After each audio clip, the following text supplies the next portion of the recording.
joined by Paul Bennett, Managing Director of Medallion Metals. Paul, thanks for your time. Good to be here, David. Ravensthorpe Gold Project, infrastructure abounds. Why is this project so exciting, particularly from an infrastructure point of view?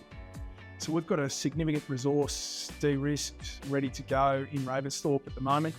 And we've entered into an agreement with RIU to acquire the Forrestania processing infrastructure, which is located about 150 kilometres to the north of us.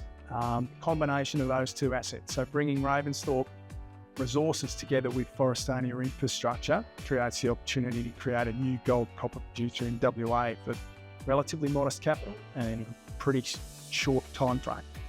1.2 million ounces of gold equivalent with a high-grade sulfide core.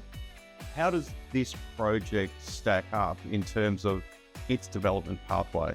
Yeah, I'm very confident that this project is going to be the next new gold producer. A little bit unique about the project as well as it's got a significant copper credit as well.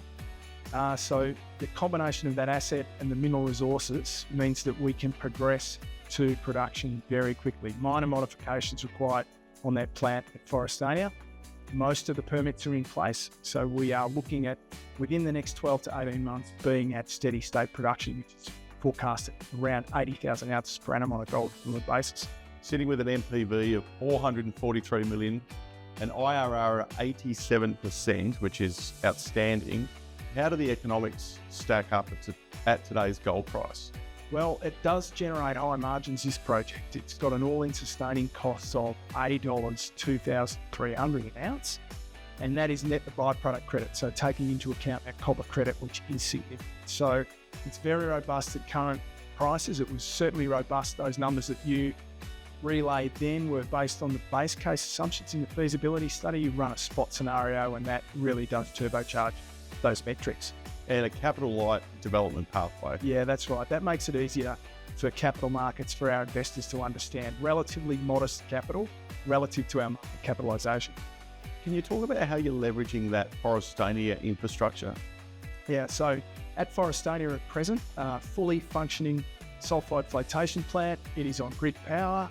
There is a tailings storage facility there that's permitted, has capacity, can be expanded, remarkable support infrastructure, underground mine infrastructure that we can transplant down to Ravensthorpe. So all of this is really a tremendous free kick tailwind for us to get into production quickly and at minimal cost. Approvals progressing, drilling underway. What are some of the catalysts that investors should be focused on over the next 6 to 12 months? I think in the very short term, we expect to close the transaction with IGO before the end of February. So that will be a point at which the asset at Forrestania, we're in the driver's seat there now.